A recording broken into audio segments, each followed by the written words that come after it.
tons of outboard gear, and here on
down tonight, and everything. Is there maybe any more questions or anything that?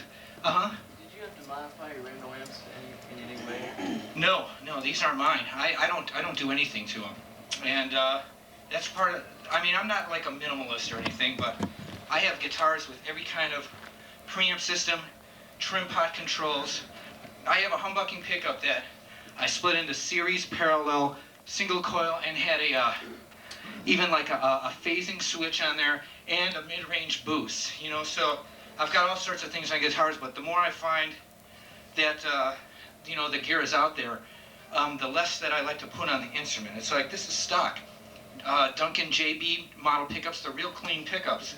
So that way the overdriven sound is there's still clarity to it. You know, it doesn't sound like, and it's funny because the last thing you want to go through an amp is more output. You don't want output, you want tone.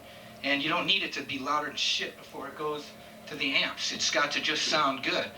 And, but I don't get my gear modified. Randall did come out with this new tube amp. That's great. I just played it yesterday for the first time. And it's 100 watts, 4 power tubes in there. And the tech who did it's this like little mad scientist. He helped us to figure out how to shatter the glass. Because did anybody ever remember that Memorex commercial? Yeah. Okay, well everybody remembers it, right? We called up Memorex, you know how long ago that was out? 1971. And I go, 71, man? Probably some of you guys weren't even born then. And you still remember that commercial. And it's one of those things. And so we called Memorex to ask them how they did it. And they led us on a wild goose chase. But the guy, they told us, you know, and then we asked the techs at Randall, he goes, because they said we needed 140 dB to break glass. Now, 120 dB is standing next to a jet engine taking off. 90 dB is beginning the threshold of ear damage and pain. So what we did is we went to Renkes Hines, and this is Randall, the engineer. The tech set us up with that. He gets out his little computer and he goes, it's going to take us 10,000 watts of power to generate over 140 dB. And 10,000 watts is some serious wattage. You know, I mean, you figure, these are 120 watts, this one's 100. I mean, 10,000 is way serious. And so what we did was we go to Renkes Hines, okay, in LA. All they do is concert sound systems. They had these military drivers. Now, on speaker, the cone of a speaker is usually an inch. These things were 4 inches. There were military speakers for, you know, like, when they're going to detonate a bomb, clear the area. And these things were audible for 3 miles. And so what we did, we had a dB counter, put this Schatzwiesel crystal glass in front of this thing and hooked up a sine wave. We calculated the frequency of the glass and put a sine wave through just to see if glass could actually be broken, if the Memorex guys weren't bullshitting.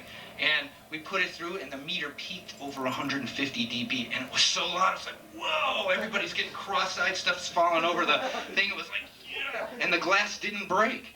And we're like, man, what's going on here? And here's Kevin. Well, let's see, we did this. You know, he's getting behind the computer like this little mad scientist dude. And we figured it out that we were playing, and we had Jim try and sing and doing. It's so loud. You have the loudest concert you've ever been to, double that. And I mean, it was like you got headaches and stuff at the volume, and these glasses wouldn't break. And what we figured out was, we were pumping in a sine wave that was an octave too high, and Jim was actually singing an octave too high. But getting back to the tube thing, it doesn't sound like I'm on a wild goose chase. The guy that designed them did it really cool. Like, he's got these, see on Randall's, one of the things that I like about it is they have this little like this switch that drops off one of the amps. It's like a practice compressor.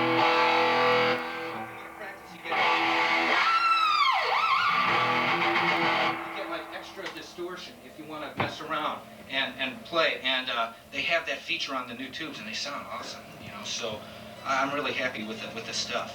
Is there any other questions before I... Where about do you like your action? As low as I can get it. No, I'd like it 3 inches off the neck, please. Yeah, because, I mean, why not? Why make it harder than it should, you know? I mean... I've heard that'll take away harmonics instead of them. Well, I mean, if it's not set up correctly, it will.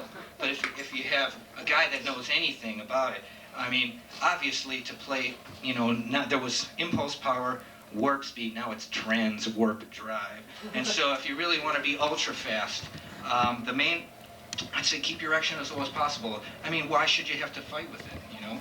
I mean, that's part of it. You know, it doesn't take away any harmonics. Put it this way, locking a tremolo system takes away harmonics. And plus they have stuff out nowadays, compressors, sustainers, you know, distortion units. They have so much gear, you know, paragraphic EQs, parametric EQs, all this stuff, programmable paragraphic EQ, you know, I mean, it just goes on and on. You can get sustain, you know. All you use is, do you just use bolt-on necks? Yeah, I see. I don't really like one or the other better. But see, when I'm on the road, if one of these gets screwed up, I have a bunch of these. These are all custom made, so I just have a bunch of necks and just put a new one on. You know, rather than I'm gonna have to send my guitar to Nashville to get fixed. You know, and so which is where the Gibson plant is, or send it back to L.A. where Charvel is. You know, it just makes life a lot easier. You know, and what's the difference? I mean, it doesn't. I mean, the tone isn't that much radically different. You know, especially all my guitars have locking tremolo units on, you know, so that alone, you know, makes that it sounds pretty much the same. Maybe I'll take one more question before we take off. Well, I was going to ask you, do you have anything, like I'm in this theory pretty heavy right now, I'm trying to, is there anything mentally that you can think about, like, I have to go to work in the daytime and I don't have time to sit around practicing, is there anything you can think of in your mind to help you get better at knowing what's happening? Well, they proved this thing that if they took guys, like for shooting basketballs, okay, I'll give you an example. The groups were this. One got a chance to practice, one didn't get a chance to practice, and the other group thought about practicing.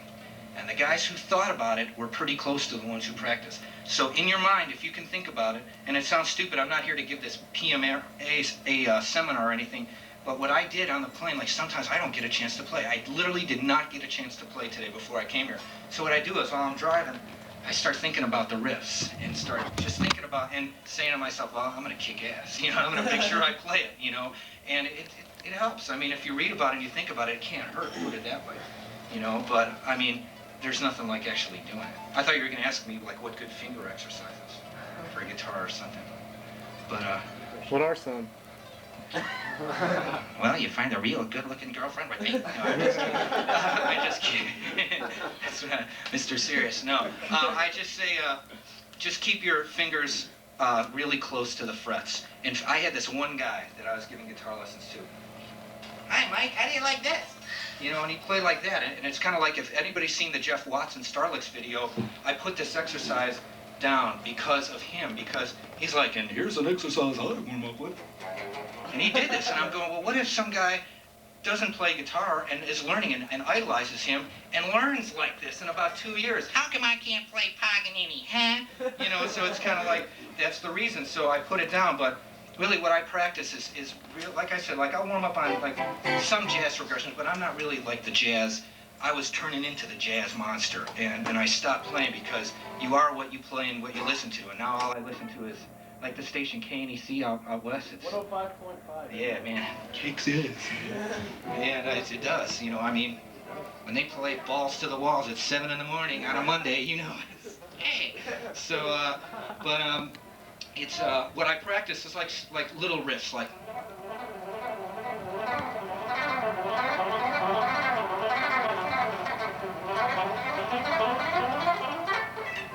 Whoops.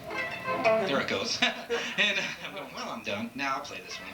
But what I do is I'll just take little licks and just work it slow. And see, I tell people that it doesn't matter how you pick. This is what matters, your thumb and your index finger. Al Di Meola, like the godfather of fast picking, you know, he played like this. Eddie Van Halen comes around like this. George Lynch, real loose picking style. But the common denominator is this part is real stiff.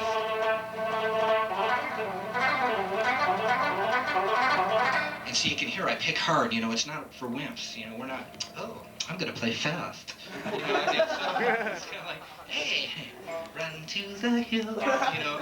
So it's kind of, you know, it's just you know, it's an aggressive thing, and there are 3 ways to play. There's basically, I don't know if anybody's familiar with Alan Holdsworth, but anyway, he's like, it's funny, here we're doing this, we're doing all digital recording. Whitesnake was one of the first heavy metal bands to do digital recording.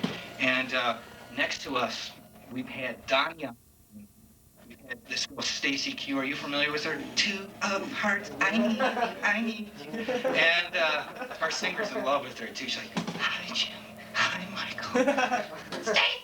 You know, so but you know we've got all these dance bands and stuff, you know, right next door to us. And Donny Osmond was great. He's like, Michael, you're an excellent guitarist. And, you know, he's got, you know, the whole Osmond clan with him. And, you know, here we're doing songs, you know, playing 800, you know, like we're like a metronome on 200, which is 816th notes a minute. You know, we're doing, like, we have one, like, song that's, I wouldn't say it's thrash, but it's super fast. And it's called Machine Gun Eddie. And it's kind of, but to make a long story short, with the exercises that I play, I start off real slow and I make sure it's all even. Because I said on my Starlix video, my picking technique is like a needle going over a phonograph. Well, I've revised it. Now it's the little laser light beam going over the CD. So it's kind of like, you know, it's the same idea though. It's very stiff. It's very, I don't want to say stiff, but it's the same. There's continuity. I mean, it's like a runner. If they want to win the race, they're going to go left and right foot, and they're not going to, you know, they want to go straight ahead. This isn't like basketball or football, you know, where you have to move laterally. You know, you just, and the exercises I showed on the Starlix video are really what I practice, you know, because it's no big secret on how to play fast. It's just have to take the time to do it and practice slow. You know, I play piano really good, but I could play faster much easier than I could play slower. And it's funny, but it's true. Maybe one more question before I take off? I had something pertaining to what you said, you know, about, like, learning and stuff. Like, you were right about the thinking about it, because, like, that's all I do at school, you know. Yeah. I think constantly about it, and then, like, when I get home, you know, this might sound stupid, but, like, I'll throw in some Mozart or something and, like, fall asleep to it. And it can be all in my head, but, like, it's helping. Sure. No, I'm just kidding. No, I agree, you know, but again, you know, I don't want to, like sometimes in California, like the girl, the A&R, the artist relations to Kaylor, she's like, Michael, your biorhythm chart is very, very favorable today, you know, and she's like, get out of here, you know, and so, you know, it's kind of like spacey kind of stuff, but it's really true, you know, and I can't stress it enough. I mean, I always knew I was going to get signed to a label, and it's just like, it's funny because if you think about that stuff, like when Steve Vai did my guitar, and I knew he was going to put it out. I mean, he's in David Lee Roth. I'm an up-and-coming star. Our album's not going to come out for a couple months. So even though it's on a major label, we're going to be big, but it's still, he's already there, you know, and I thought, and then Starlix saw me play in LA, and they go, man, we better get you for a video. And see, I'm probably one of the only artists who's already done my Starlix video and the best of, and I don't even have my new album out yet, you know what I mean? My guitar's in the Wall of Fame at the Heart, so I'm already famous without the record, you know what I mean? So it's kind of, everything's backwards, and so, but we have really killer management, and it's just a matter of in your head, a lot of it. That's kind of like, when I was playing on stage with the double axe and I couldn't play a damn note, our singer's going, so you're going to put it away now, huh, Mike? I go, no. I just figured out while I'm on stage why it wasn't working right, because I didn't have the dampers. So, you know, everything works.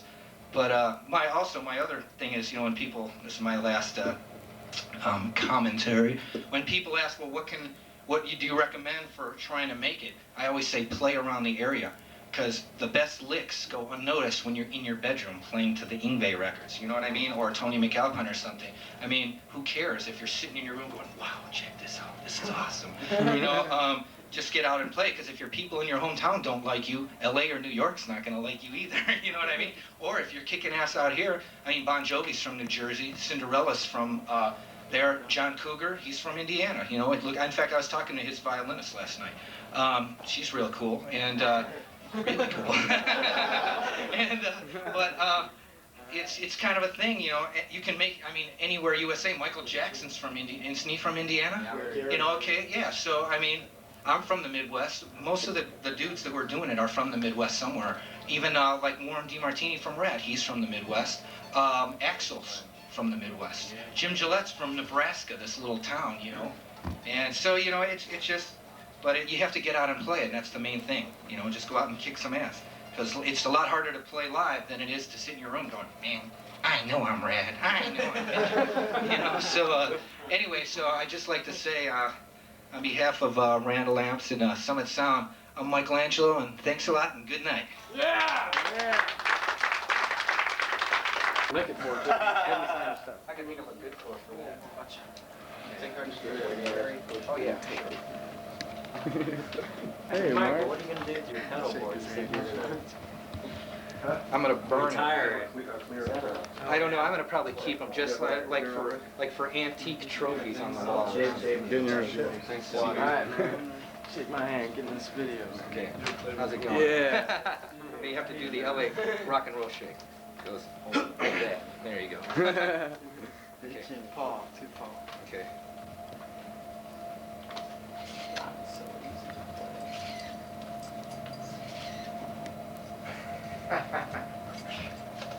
Okay, there you go. I'm just doing a Here there, camera Mark. commercial. Your autograph. I'm doing a Zila here.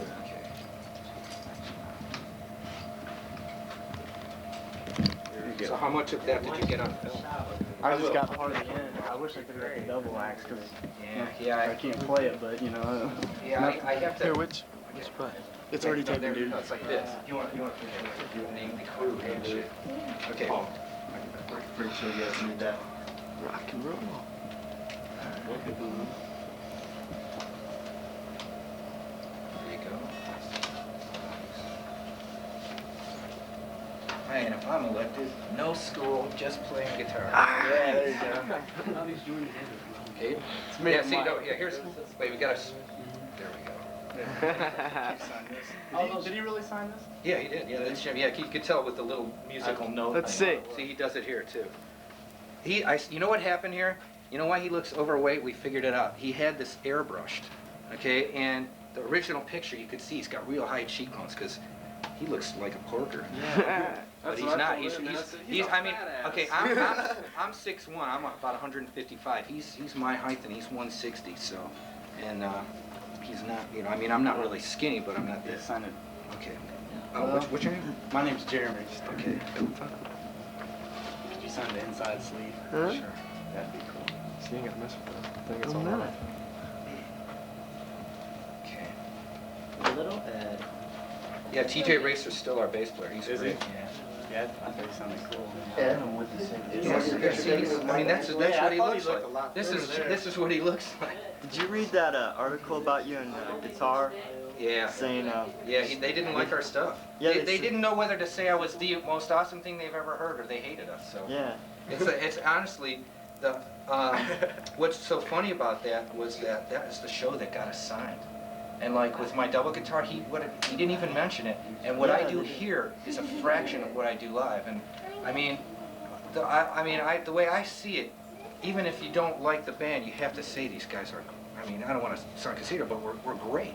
I mean, the label signed us to a big album deal, you know, and that guy, and you know that black band, the one with that song that does Cult Personality? Yeah. Living Color. Living Color. Did you read the review he gave on them? Uh-uh. He said the guitarist was unbelievable. He said everything was awesome about it. Yeah. And I'm like, that guy says they're awesome. I know. And he said, he called one of our songs a silly power ballad. He said, Yeah. he said structurally, and I was going to tell him, I go, do you think Whitesnake, like that song, Here I Go Again, is structurally like avant-garde? It's simple.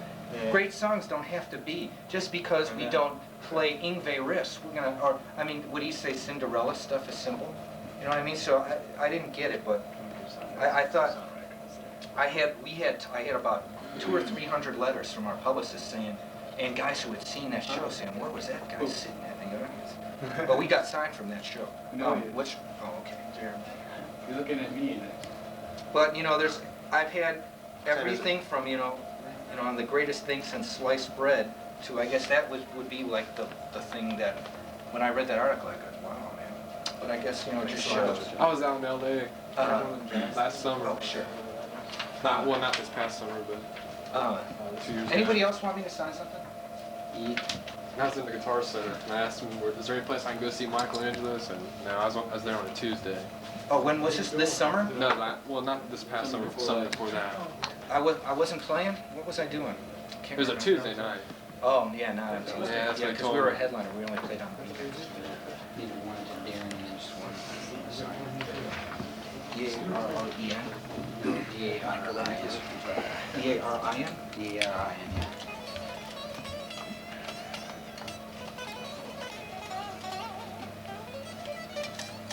Yeah, they do well with the videos, though. Guitar Centers. to sign. I don't know what it is. Sign. Oh, yeah, you can sign.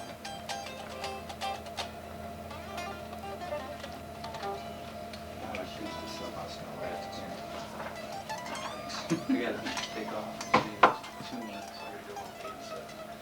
You want a picture with you again, or does it make a difference to you?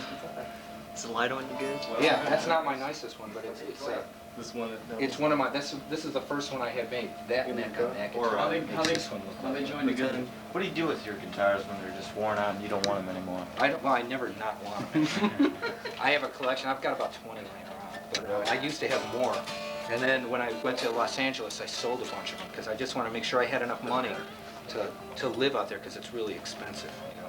I mean, our phone bill's like $300 a month. What? Is it tough to make it out Yeah. there with these? Mike's gotta take off. He'd like to do a picture with Oh, Mr. sure. Angelo. This is my brother. With Mikey. Okay. Videotape him too, what the hell? Yeah, I know Okay, that dude. smile for the camera now that we're not taking official. No, just kidding. Oh, I got you off guard. Okay, okay. An impromptu. Thanks. Okay. You sign one of these for us? What's your name? Marshall. Let's get this double neck guitar. Oh yeah, videotape this. This is Of course. No. 2 L's. I don't see anyone asking to play that. Go ahead. I ain't gonna play it. I don't know how to play it. Yeah, yeah. You guys want to see the case? Yeah, I'd like to see the case. Hey, you're gonna get out the case. Keep it taken. The guitars. Here, I'll show you. They come apart. Yeah. So what kind of wood is the body on that? On which one? On the white. This one's basswood. That one's alder. They're the 2 lightest woods you can make. Yeah, right here. Yeah. Let's see what I've got. How's that guitar play? Huh? How's that guitar? Okay, see, one Plays. of It's the got really low action. Almost a little too low for what I like, but Yeah, I had not that it doesn't play good. You can tell it plays good. Have you ever had problems in customs with this? No, I haven't been overseas yet though, because see, our manager's Japanese. He's the one foreign dude in the project, but he's really, really cool. He's the only and he's really a cool guy. Huh? Let's see. You know that? See, now Gibson changed this. Somebody stuck a sticker with a phone number on there. That's why that. See, I take these out so I can change the strings. See, normally with the flight case latch, I wouldn't have to do this, but Gibson changed it. So all I gotta do is this. I mean, it looks kind of. But and see, in these bridges, I'm gonna have change, and it makes it easier to take the strings to change them.